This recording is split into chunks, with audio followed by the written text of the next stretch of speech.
Starting a service business in India could not be less than traveling on a roller coaster ride. Well, why am I saying this? Because there are so many brutal truths that no one normally talks about. There are so many things that you will have to adjust becoming an entrepreneur for a service business in India.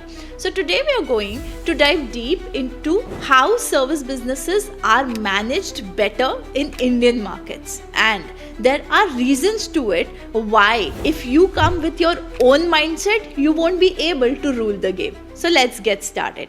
Hi, I am Coach Saakshi, and my job as a business coach is to help service business owners dive into premium business class models that can help them earn more, get more reliable clients, and build a niche for themselves in a premium segment within their own industry. This particular video is going to dive deep into how service businesses work in Indian markets and what are the brutal truths that every service business entrepreneur has to really think about and abide by it. So let's get started. Well, the very first thing that comes as a brutal truth when you start a service business in India is the pressure that comes from family and the social factors and the environment that you live at. If you are a first gen entrepreneur in your family, this normally happens, and specifically with people who are just starting their business after leaving a job. The only way that you can come out of these talks is by being a good communicator.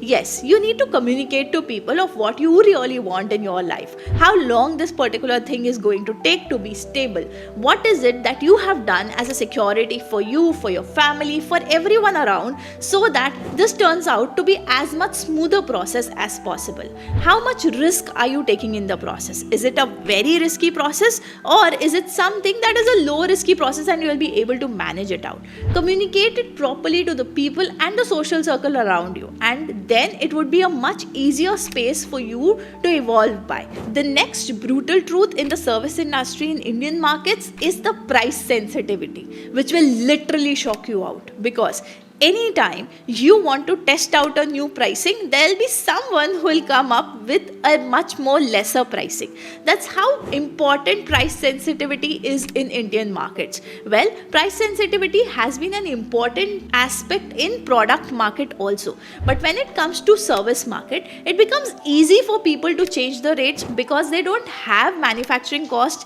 involved at the back end, which means they can easily price at a much more lower rate by 15 to 20% down the line.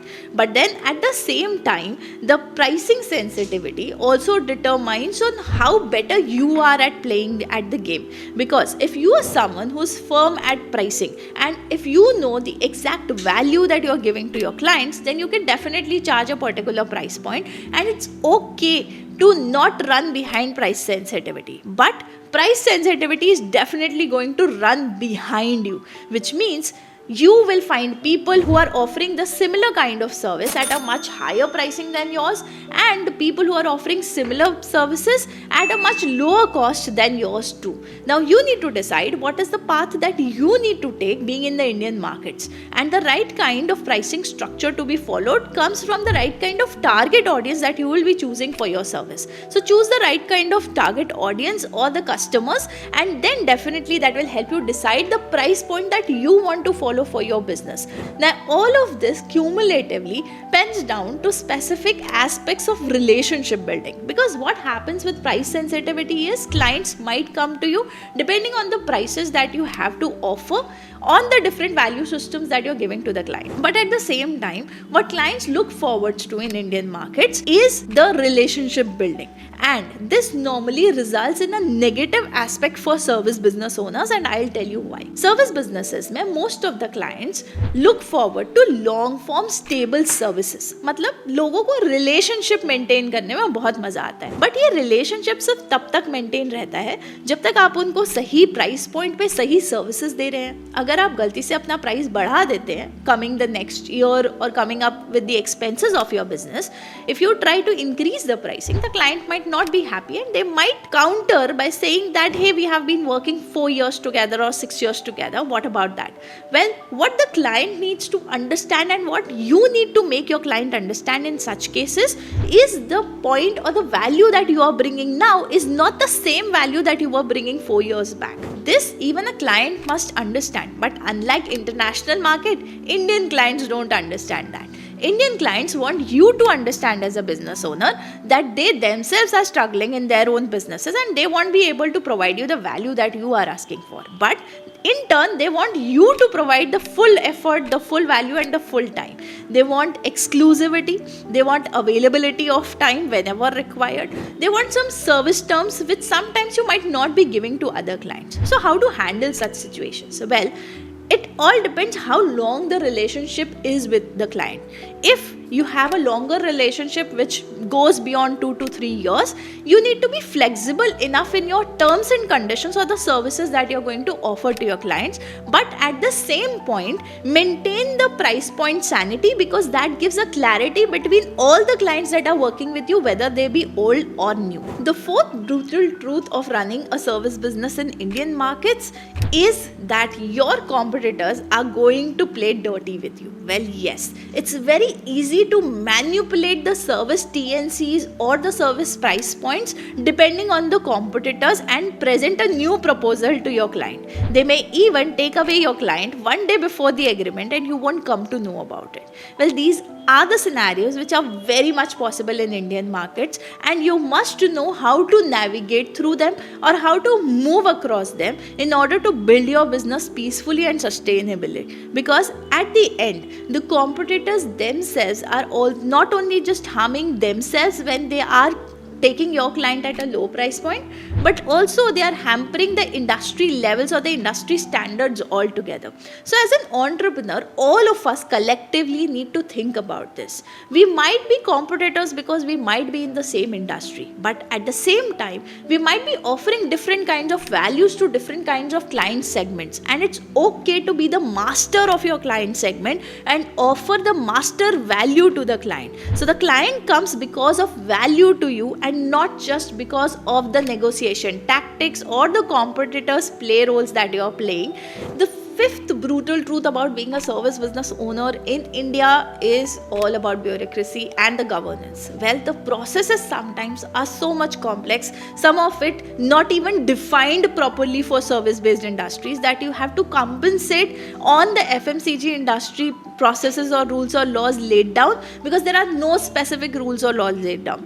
On the second hand, there are also certain industries where rules and laws are there, but at the same time, it's not clearly defined as to which industries fit where. For example, when revenues are generated by influencers because they are not mostly registered as a proprietorship firm or as an LLP or another private limited company, most of the time that revenues goes into a separate stream of income, whereas a business income comes into picture only when you are registered as a business. So a lot of things are very, very shady when it comes to a service business model, and in India, the rules, the governances, the laws that are laid down for businesses to flow properly are really, really slow. So थोड़ा सा मुश्किल process है. It's little bit difficult when it comes to maintaining laws and governance.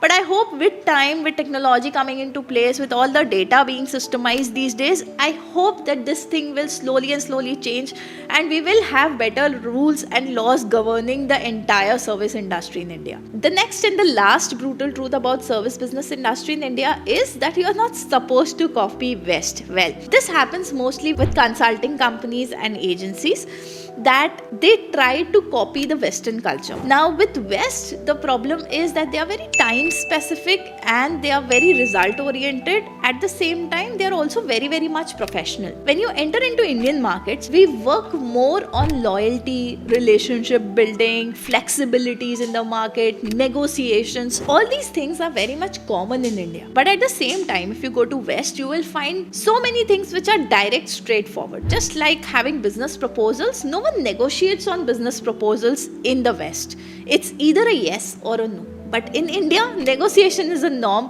whether it be a vegetable vendor or whether it be service proposal being offered to you in a corporate cabinet, right? So we need to understand what we are building as business owners in India is a business that sustains in India and that is not following someone else's culture. We need to fit people that works with our culture.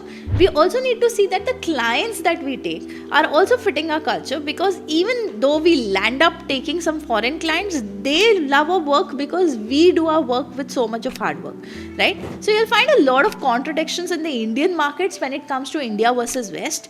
Try to take a side and try to be with your clients with whatever services that you can give.